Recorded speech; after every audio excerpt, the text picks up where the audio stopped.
Gente linda, los petrodólares. Ok, me interesa que veamos esto, porque realmente nos sirve este mismo ejemplo de los petrodólares para darnos cuenta a la vez de cómo Estados Unidos ha intentado ejercer de todas las maneras violentas su poder y asegurarlo, como también para entender que la geopolítica no es tan compleja, que en realidad es mucho más parecida al matonaje muchas veces y nos ayuda a pensar que en realidad la geopolítica es como una vecindad del Chavo pero más grande. Ok, los petrodólares. Vamos a hacer un recuerdo. 1944, está terminando la Segunda Guerra Mundial. En Bretton Woods se juntan distintos países y deciden, entre otras cosas, formar el Fondo Monetario Internacional, el Banco Mundial, y para esto Estados Unidos ofrece el patrón oro del dólar, es decir, que el dólar tenga una equivalencia con el oro. En 1945 se crea la ONU, la Organización de Naciones Unidas, que tiene su sede en Estados Unidos. Y en 1949 se crea la OTAN, que es una organización militar, principalmente en un comienzo de los países del Atlántico Norte, que están formados para defenderse en caso de cualquier ataque que sufra alguno de sus integrantes, principalmente como manera de frenar a la Unión Soviética, que a su vez está organizada con el Pacto de Varsovia, con sus distintos países simpatizantes. Ok, en 1962 se crea la OPEP, que es la Organización de Países Exportadores de Petróleo. Esto que ya se pone interesante porque el petróleo ya se veía que iba a ser básicamente como la sangre que iba a nutrir al sistema capitalista, posteriormente neoliberal. Entonces acá todos los países que exportan petróleo deciden unirse. Nos va a cobrar sentido esto en 1971, cuando Nixon rompe el acuerdo del patrón oro que el mismo Estados Unidos había ofrecido en 1944.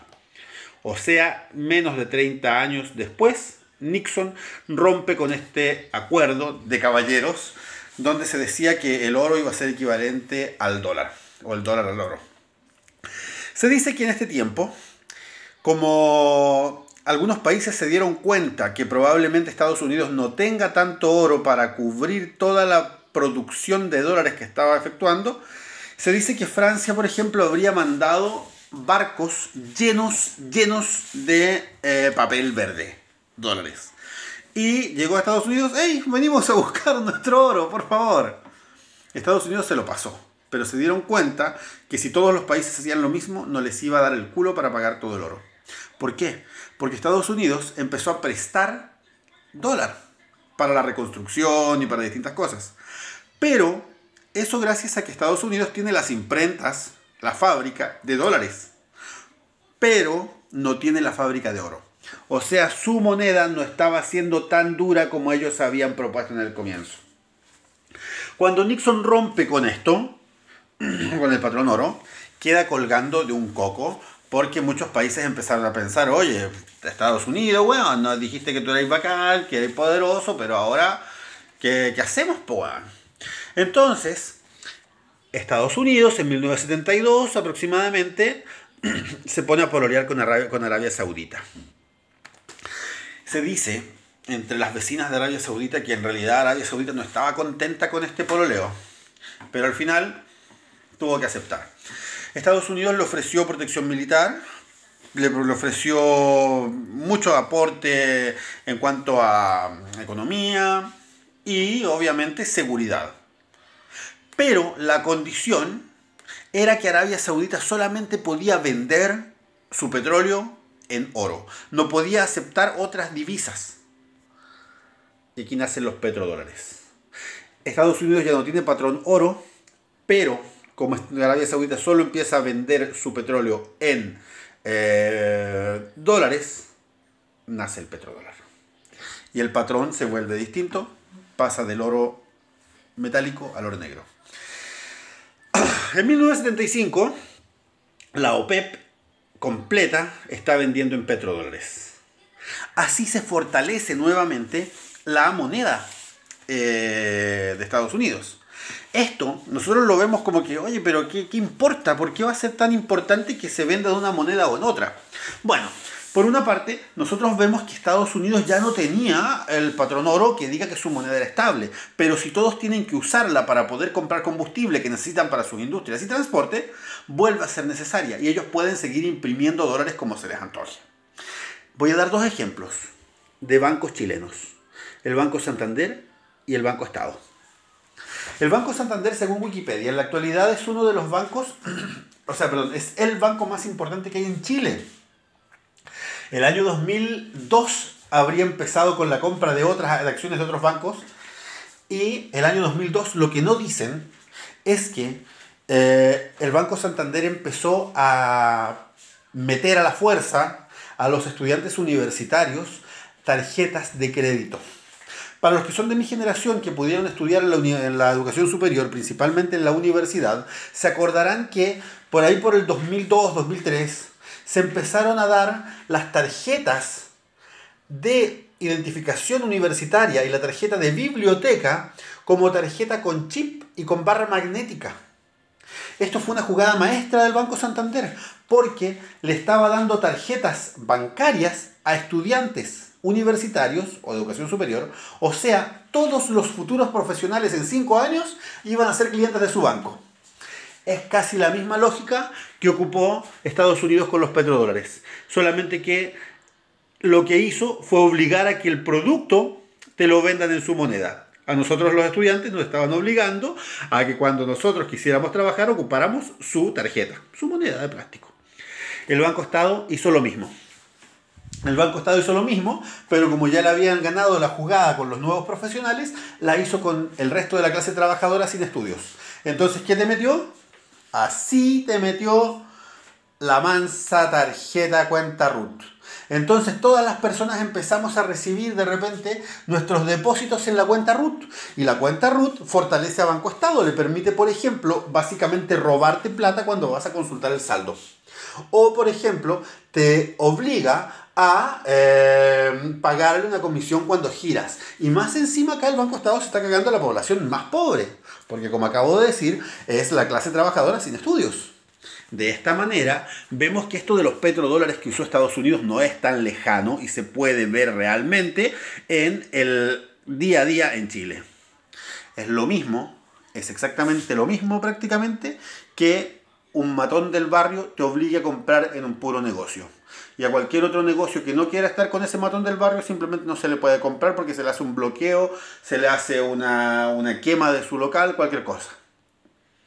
Matonaje puro y duro, poder duro. El año 2000, Irak empieza a salirse y empieza a vender en euros. El año 2006, Irán empieza con lo mismo. El año 2011, Libia.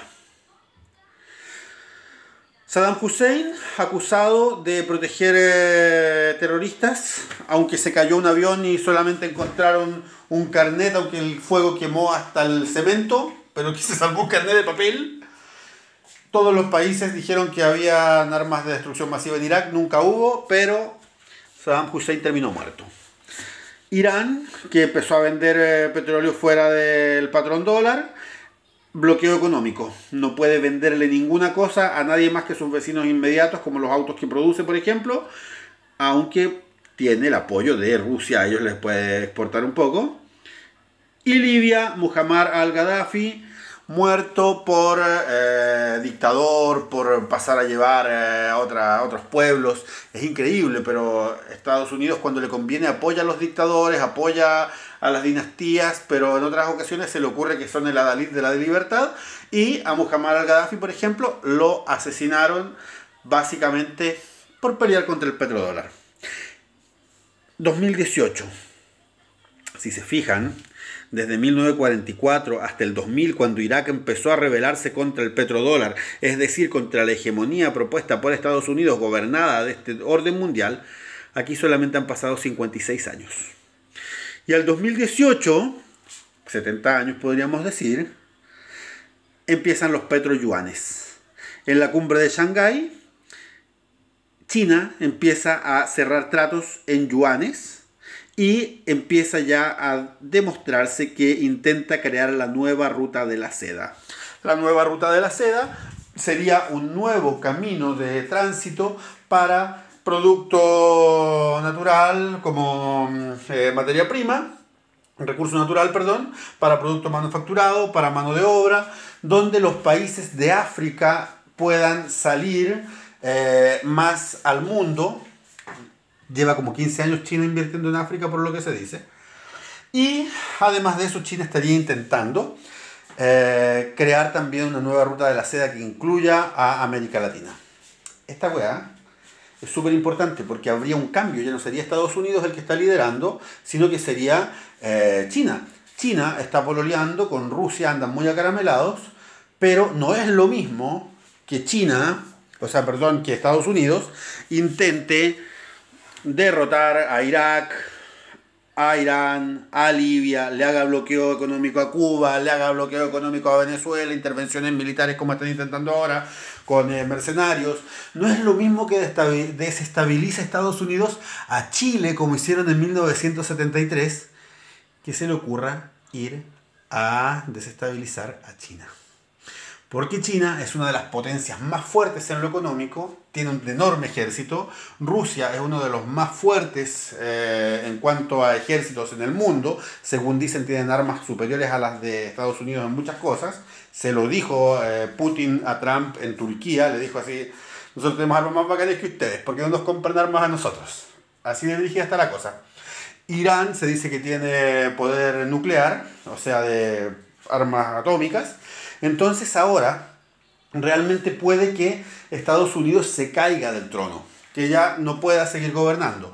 Acuérdense que Estados Unidos, como yo les dije en el video anterior, se espera que este año reduzca su Producto Interno Bruto en un 30%. A esto hay que sumar que el petróleo de Texas está frenado porque hay un superávit de petróleo y no tienen a quién vendérselo. Ha subido su cesantía Estados Unidos como al 12%. Tiene la deuda externa más grande del mundo. Donald Trump está manejando la crisis del coronavirus de una manera sumamente estúpida. Tienen la mayor cantidad de contagiados y muertos por coronavirus. Esto arrastrando la desigualdad económica que tenía Estados Unidos, donde cerca de 50 personas viven en el límite de la pobreza en el país del norte. Aparte, hay que sumarle a esto que se ha estado peleando con casi todos los amigos que tenía por dárselas del más poronga. Entonces, en este momento, quizás estemos viendo que un nuevo poder económico y político pueda surgir en el mundo. Acá, por lo tanto, no es momento de alegrarse todavía. Es momento de que la gente empiece a estudiar, empiece a leer, empiece a informarse, empiece a entender un poco más de lo que está pasando con nosotros, de la manera en que se puede hacer un país mejor. Porque no sacamos nada de confiarnos, de pensar que no es nuestra responsabilidad el orden político y dejar que hagan lo que quieran con nosotros, porque vamos a caer exactamente en lo mismo que hemos caído ahora, pero con distinto amo. Ahora es el momento en que la gente tiene que empezar a organizarse, empezar desde lo más básico, yo creo, desde las juntas vecinales, empezar a aprobar, empezar a reforzar los sindicatos, por ejemplo, porque la crisis se viene, ¿ok? Pero no sirve de nada recuperar la conciencia de clase si no hay una preparación y un conocimiento de organización social. Lo importante es que ahora hay tiempo. Y lo importante es que estamos empezando a recordar y darnos cuenta que un mundo nuevo es posible, que crece día a día, está creciendo en este instante y lo llevamos en nuestros corazones.